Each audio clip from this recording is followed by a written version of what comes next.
Welcome to the Season 3 premiere of the Strain podcast, a Southgate Media Group production, where we talk all about Guillermo del Toro's horror fantasy series, The Strain. We are currently covering the series' third season on FX. I'm your host, Blaire and Graves, the host of Professional Geek Podcast, and with me today is Kyle Tremblay, the editor-in-chief at tvbinges.com. You can find us on Twitter at BlaireLovesTV and at KyleLovesTV. And you can follow this podcast's Twitter handle at TheStrainPod. Hi, Kyle. How you doing today? Oh, Blaire, it's so good to be back. Should we be taking a cue from the show and changing up our intro? Should we have new, techno theme music? I feel like, yeah, we've got to make some big, drastic, sweeping changes. Maybe replace the main female character, but I really don't want that to happen. Well, listen, hear me out. No. I feel like there should be just dubstep playing. Dubstep is the solution to our problem. Yes, that will fix all of our problems. We've got a Season 3 reboot for the podcast and the show, apparently. I know. Well, today, you and I are going to be discussing Season 3, Episode 1, the premiere. Yes. Called New York Strong, which was written by showrunner Carlton Cuse and book author Chuck Hogan. I said his name incorrectly the first time, but Chuck Hogan. Which, to me, when I saw that at the beginning of the episode, I thought, wow, okay, this episode is probably going to be good, because so far both of them have had good episodes. But this episode didn't just seem like your standard decent or better episode of The Strain. It actually, to me at least, seemed like a complete reboot of the series as a whole. Do you agree with that? I don't want to say our podcast is responsible for fixing The Strain. But having said that, no, I'm sure no one involved, at a high level of The Strain, like Carlton Cuse, has ever listened to an episode of our podcast.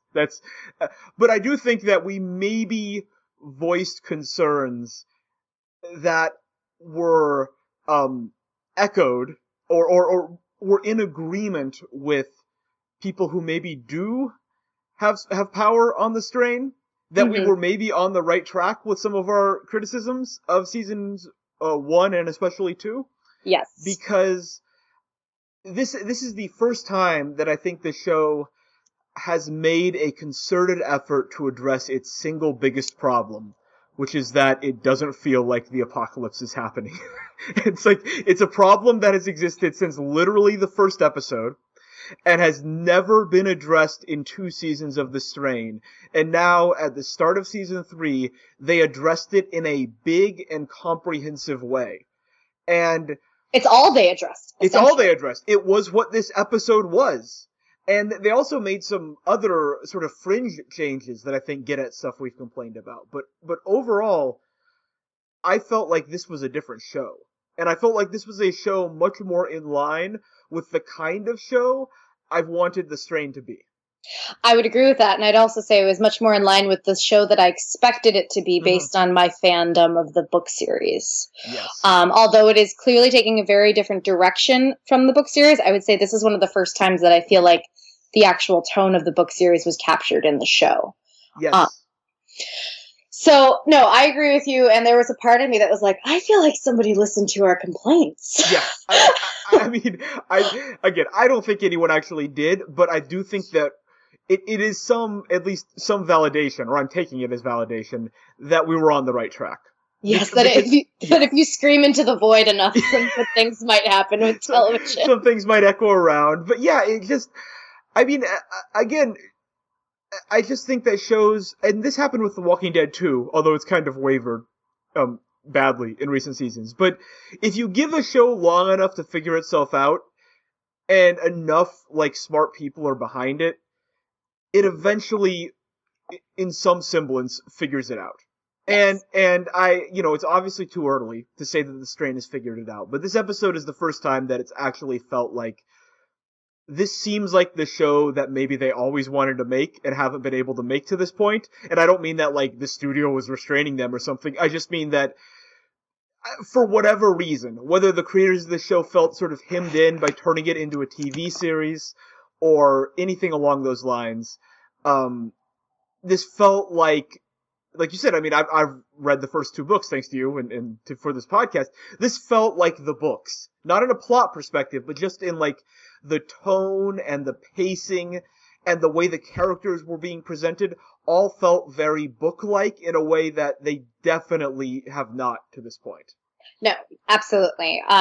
The books take extreme care to let the characters speak with their actions, and in this episode, I definitely marveled at how much every character was speaking with their actions. It wasn't so much the way that they were all interacting with each other, which was still better, but like watching F do his thing, listen to jazz music, get drunk, eat this bad food, sit in the house repeatedly. The way that he was treating his grief was so much more than we've ever seen before. And I think it finally, especially for the character of F, they're finally sort of giving Corey Stoll the opportunity to give a good performance, because he's been really sort of bogged down, I feel anyway, but by how bad the writing was, especially in the second season. It felt like every character felt different, and that's a good thing, that they felt like solidified in their place. And like Feraldo, I was talking about, obviously, about a female protagonist being replaced. Feraldo is now the new female protagonist, I think. Instead of Dutch, apparently, who didn't show up in this episode. I know, everybody was tweeting, where did Dutch go? Yeah. But no, I think actions spoke louder than words in this episode, and that's one of the things that we've been talking about, is that we needed people to actually be taking actions. We need to see the world reflected around them. Everybody was in their own version of desperation, with Gus with his mother, and Fett just trying to like get control and take back the city that he loves. It was just, it was dark, and it had acknowledged all the pain that they were in. And that's something that they haven't really done before. They've told us what pain they were in, but we actually, I think, got to see it for the first time. I think there's a very specific decision they made, which allowed all of that to happen, which is they split the team up. Yes. That's it, right? That's a plot decision that they made that allowed this to happen, and something that we've been talking about quite a bit on the podcast over the years, which is that we need that this show functions best when the characters are split into teams or trios or small groups, and they go off and do their own thing. When the strain really like crawls into the swamp and just gets stuck there is when everyone is at a base and they're all talking. That represents everything that the strain is not, which is a lot of talking, a lot of sort of exposition dialogue, and everyone just kind of sitting around. This show needs to be, like, in motion. This needs to be a very kinetic show for it to work. And you can't have that when everyone is at a quest hub, getting little quests that they go out in the world to do, and then they come back and they debrief. That's a very, like, stuck in the mud version of this story. And so getting rid of that, having no base, having these characters separated and only sort of coincidentally coming in contact, like Fett and Abe. You know, they have one scene together, but they aren't together. They are doing their own thing. I think really allows the characters to be individuals and function as individuals, and in a way it pays off the previous season storytelling, because we know who these characters are now, and seeing them interact in a way that isn't defined by the other characters being all around them, I think is satisfying. But I would have definitely liked to have seen the show get to this format much sooner. But as of now, I'm just glad that it did. That we are now at a point where we have teams rather than this whole big unwieldy group doing all the investigating. Right. Well, which one of the things, as we're saying from the books, is that it's all perspective characters in the books. You jump from head to head, from consciousness to consciousness within the books, and you experience the world through them. Mm-hmm. And when they're all together, you don't get to experience that, as opposed to in season 1, when the world was new, we did experience that, whether it was with the victim that slowly became a vampire while his family had to watch, or it was F and Kelly, or all these, or meeting Fett while he's going and being an exterminator. We got them isolated, and then they all came together. And as you said, when they all came together, it just didn't work. You can't have like a checkpoint, like a video game, like we're all gonna come back here, and it's like playing Dragon Age or something like that, and go back off into the world. They all have to be experiencing this tragedy all on their own for it really to function the way that the storytelling does.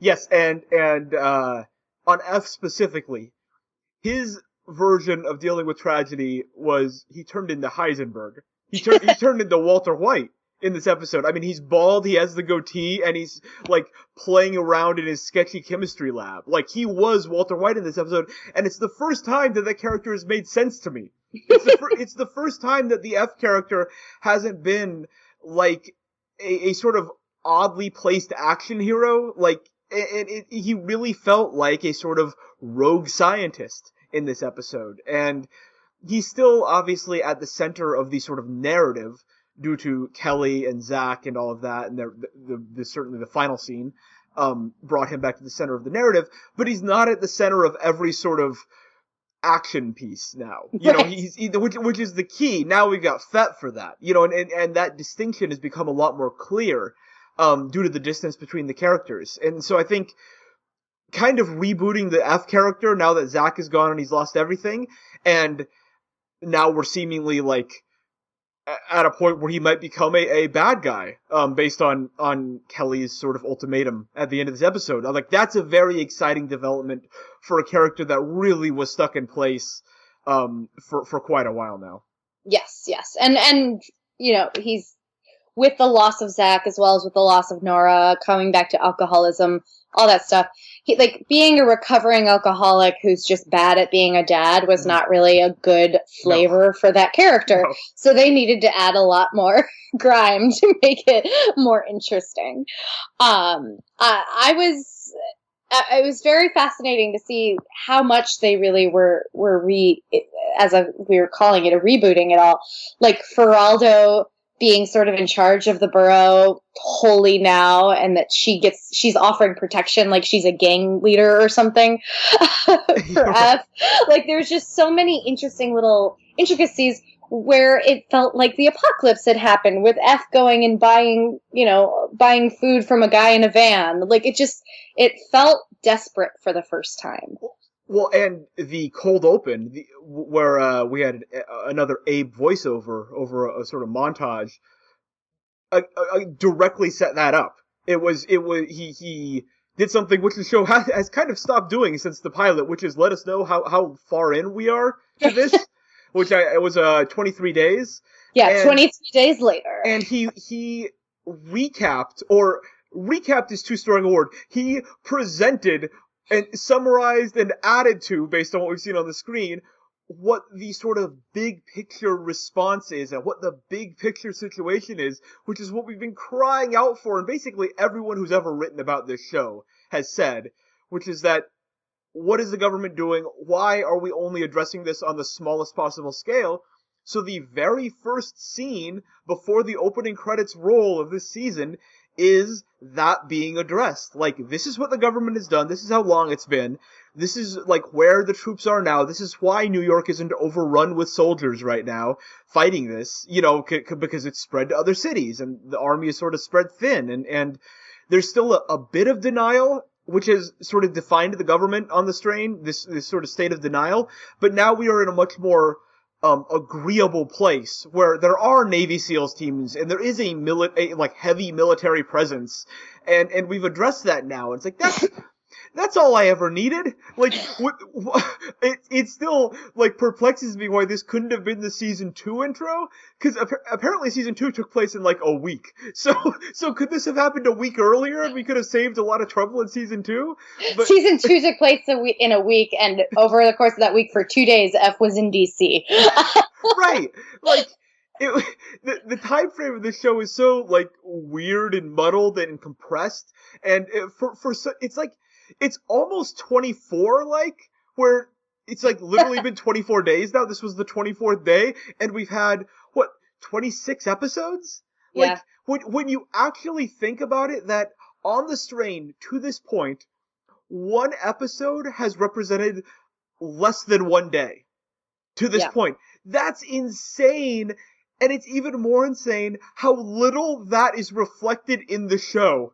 Because if they had said it's been 6 months, I would have been like, "Yep, it's been 6 months." Like, what? How? Like, the compressed time frame of all this should be like the centerpiece of the storytelling, and it has been such an afterthought. And so this third season opening by addressing that and sort of resetting us to understand that and setting up the chessboard in a very deliberate way, before getting down to the small picture stuff, was like, yes, that's what I've wanted all along. This is good. This is what we needed. I just got really upset for a second because it just made me realize that Nora probably only lived 2 weeks past the outbreak. Right. I'm starting to put into perspective all of these things that have happened in such a short period of time. It was so not remarked upon, and the sort of quest structure of the show is at direct odds with that, because it felt like each of those events happened in different weeks and took a week to resolve, but no, they all happened in one night. Each time they went out, it was the next night, and that was so not present in the storytelling. No. But it's that helps, that knowledge and foregrounding that in the intro helps us cope with the government's response, and seeing the military presence now, it's okay, I'm okay. I can check that box now. I'm okay with how the government is behaving on this show, and now I can start to care about the characters. That's the government. The whole thing doesn't need to be the centerpiece of the show. It just needs to be addressed. Yeah, and it needs to be present in some way, shape, or form. Present in a way that allows me to believe it. That's all I need. I just need to just make it okay for me to buy in. That's all I need. So you're saying you were cool with the Call of Duty montage? Oh my gosh, yes, absolutely. I was okay with turning this into a Call of Duty series. Let's do that. Yeah, I want to give the show the benefit of the doubt. It just needs to extend the smallest possible olive branch, and it did. It did. It did. This episode it did, and it made everything it made all the small scale stuff feel more meaningful because the big picture stuff was resolved in a satisfying way. Totally. I am all on board with you. I'm still a little bit salty about Nora, as you know. I was, the third rail. We talked about that in last season about how that was supposed to be one way and it didn't happen. Well, it's kind of happened. Yeah. But I do actually think there is a possibility that Kelly and Zach can actually be interesting this season, unlike last. Yeah. Oh, do you disagree? No, I agree. I just the very thought of them being interesting is a whole new world. I know. We should sing the song. No. It's sort of fascinating to see that, if you put Zach sort of in this helpless position with his mother, where he's helpless more for the fact that he wants it to believe his mother is okay, not so much for the fact that he's being held captive, that he might actually be an interesting and, acceptable character. Absolutely. There is nothing inherent about Zach that is, hateable. Which I feel is where the show maybe didn't get it last year, and based on this episode, maybe has finally got it, which is that if he just would stop screwing up, people would stop hating him. It's that easy. We don't hate kids. Fans of the show just hate incompetence and petulance and that stubbornness. It's why does he have to be the worst kid? Right. Why can't he just be a kid? And now he's with Kelly in this hopeless situation, and it's I don't hate Zach. I'm fine with him. There was nothing inherent making me hate the character. It's just what he did every episode made me hate him. The fact that his first time on screen, all he did was complain for 30 seconds. Yeah, that made me hate him. And the fact that he did literally every illogical thing that you could do. Kids make dumb decisions. It's true. They don't have the logic structure that adults do. But they don't always make the wrong decision. Exactly, right. It's a balancing act. One mistake, no one's gonna get upset over for a kid, but it's really how just the constant complaining, the constant bickering, and then making every mistake possible. That, it just piled up. We never had a good Zach moment. Yeah. But yeah, now he seems like he's in the right place, which is held captive by a vampire. Right. And we are going a very interesting direction with Gus holding his mother captive in their apartment it was weird because there were windows and sun, and I was this is a very dark timeline that Gus has gone down. That's the one that I'm not quite on board with. I didn't have any maybe I just forgot about Gus's story, but I thought the whole thing with his mom was like kind of dealt with. Like I didn't realize that it was gonna go this direction with Gus. So yeah, I don't know.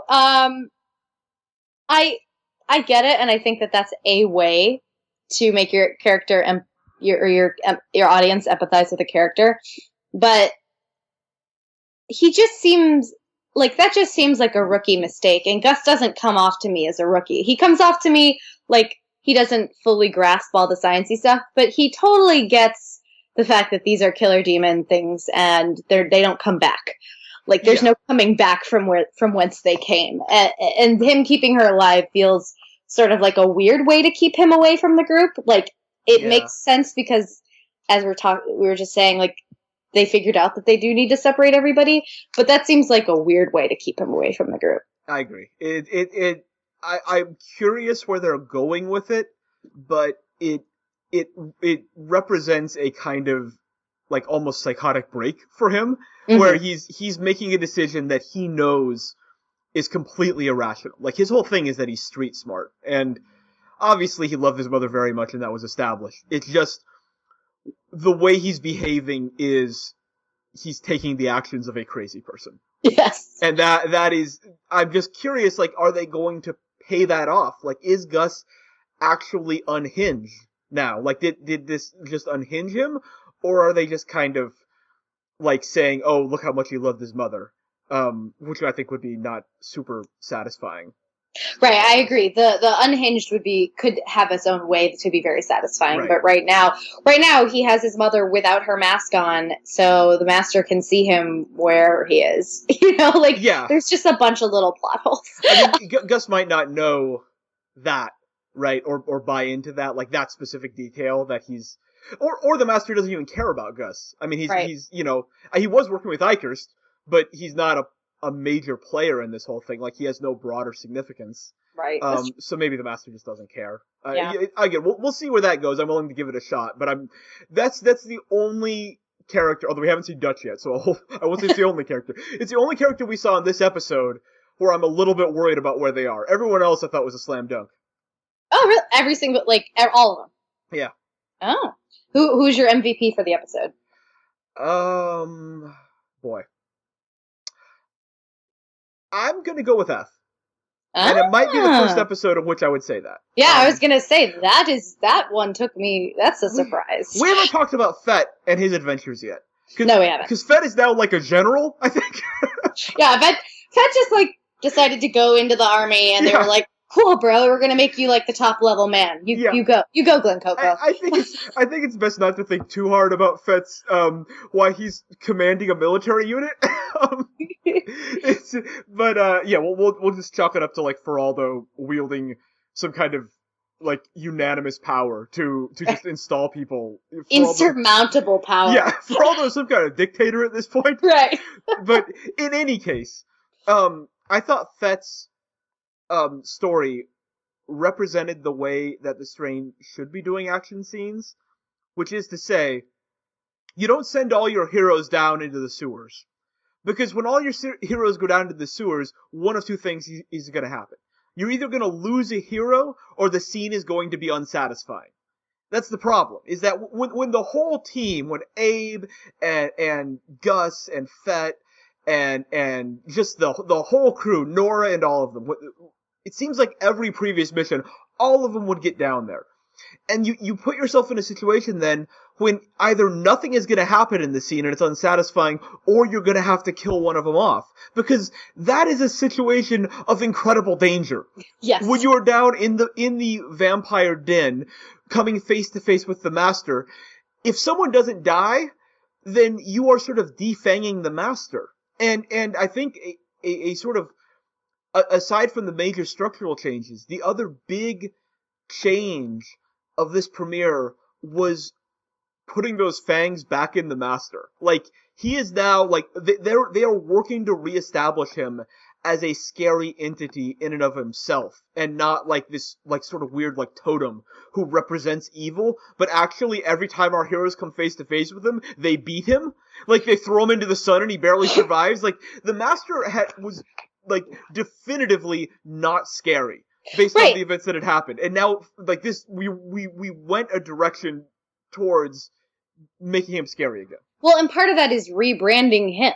Yeah. I mean, making him Bolivar as opposed to making, I can't remember the name of the giant that he inhabited anymore, but as opposed Sardu. Look at you. Oh, yeah. So like taking him away from that ridiculous Sardu look, because Sardu could have been creepy as like a really big guy, but somebody just messed up on the difference between creepy and hilarious. And him now being Bolivar, being like more of like an average sized person, but with still some sort of charismatic yet terrifying presence, that fits. That makes him a scary monster. Putting the large thing didn't work, and then it also just makes it so it's like it's not chasing this ridiculous large thing around and trying to push it into the sun anymore. And now it's now as we were talking about, it's hunting them as opposed to them hunting him. Well, the thing is, like, yeah, he was a ridiculous frog monster at first, and that went badly. Clearly, like that was a mistake in like design, like the direction behind that was not good. But in season 2, once he inhabited Bolivar, I thought it got worse because he was just this like leather jacket wearing gangster who always seemed to lose and never killed anyone. It's like, what? Give me one reason to be afraid of the Master as Bolivar. At least when he was big, he was big. Like, and it's like he wasn't anything last season. So now here, and the point I was originally getting to, I got sidetracked, is in adding characters like that SEAL team, like the characters that the show like kind of clumsily went out of its way to say, like, these are the best of the best. This is the best that humanity has to offer. And the Master's so easily dispatching of them. That's like a concerted effort to make him scary and formidable again. In a way that he just wasn't. Like last season, he wasn't formidable at all. He just felt like this dude wearing a leather jacket who had some makeup on. Now it's like, okay, well, he's got some powers. He can cut guys in half. He can take down this team without even breaking his sweat by himself. It's like that, okay. Now I'm getting like a sense of who the Master is. That I really haven't had since like the very first episode when he killed that guy in the airplane hangar. Yeah, no, I agree. You are right on the money, man. Yeah. He is finally a scary bad guy. And, I think part of that was showing the ancients also, showing the other big scary vampires, having Quinlan come in, all this stuff to make him they were last season, they were like trying to tell, like, remember the difference between showing and telling is what we talk about constantly on this podcast. It's like they were telling us all the time that the Master broke away from all these ancients and the Master did this and the Master did that. And then this time they actually showed it, and then we actually have his opponents scared of him in a way that makes sense as opposed to this ridiculous frog monster. Yeah. So, yeah. But I mean, they started with that. They started with that, and then it sort of got away. We sort of did what happened with the whole rest of the show, which is we got to a lot of talking. Yeah. And I thought the balance this episode between the exposition, like the scene you mentioned of Quinlan talking to the ancients, and the action, that final set piece, the Kelly interaction with F, I thought there was a really good balance, and the show really hit the tone right between, you have to get through this exposition, you have to establish Quinlan, the ancients, like all that stuff needs to be advanced, and we need to know what they're thinking, but not going too heavily on that, and not having every scene be about that, and having enough action, and the frequent scene changes really helps the pacing, where we're not just constantly in the same set, we're in different parts, so even when there are like consecutive talking scenes, at least we're seeing different characters in different settings. Like, it just, little things like that just make the show feel so much like better paced and more in motion. Definitely. It just this episode just felt right. And it felt right, and the final point I want to make, it felt right in a way that's sustainable. Like, yes. We've long talked about our love of Creatures of the Night. The season 1 bottle episode, the first like great Strain episode. But even at the time, we knew that wasn't the show. That was a bottle episode. That was a one-off. And I felt like a lot of the best season 2 moments felt similar. Like, it was either the show sort of overcame its structural problems just due to like good events happening, or it sort of like that Angel's introduction, when it was just so good and so interesting and so like moving. It's like, that's great. The show's also not going to do that again. Right. This is the first time that it's felt like, hey, the show didn't do anything special in this episode. It just sort of rethought how it presents the world. It took advantage of our characters being scattered. It made some, I think, upgrades to the dialogue, which may stem out of the scattered characters.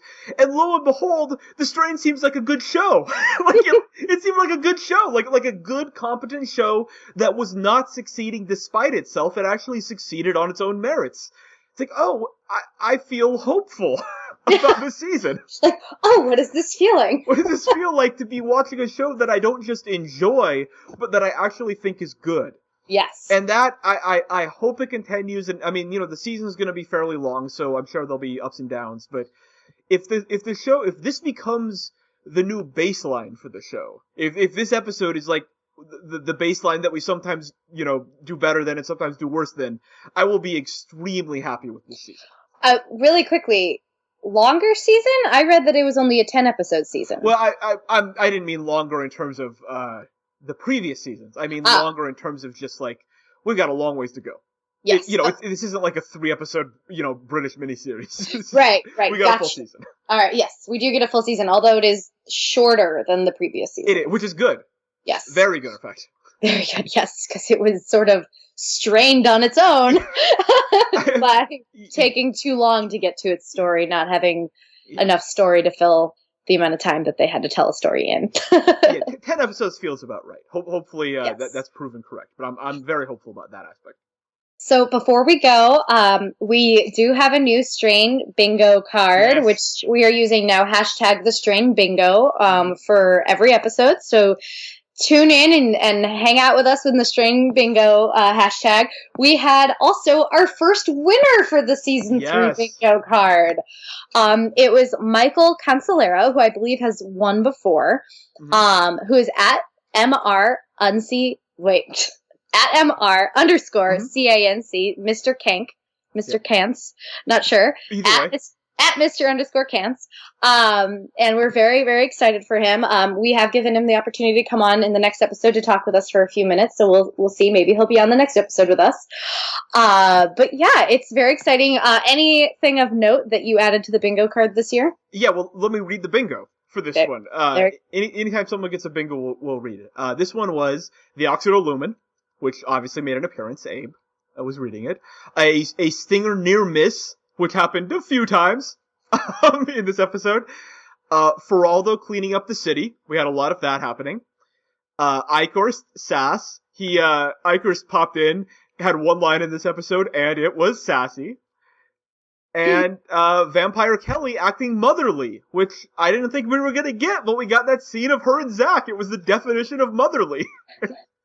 There it is. There it is. So we hope that everybody will tune in with us next week for hashtag the Strain bingo. Is there anything of note that you did add this season? Oh, I tried to make it in general more winnable. Even though a few people won it last year, I tried to be a little bit more general. But we have Giant Explosion on there, which I'm looking forward to. We of course have character death.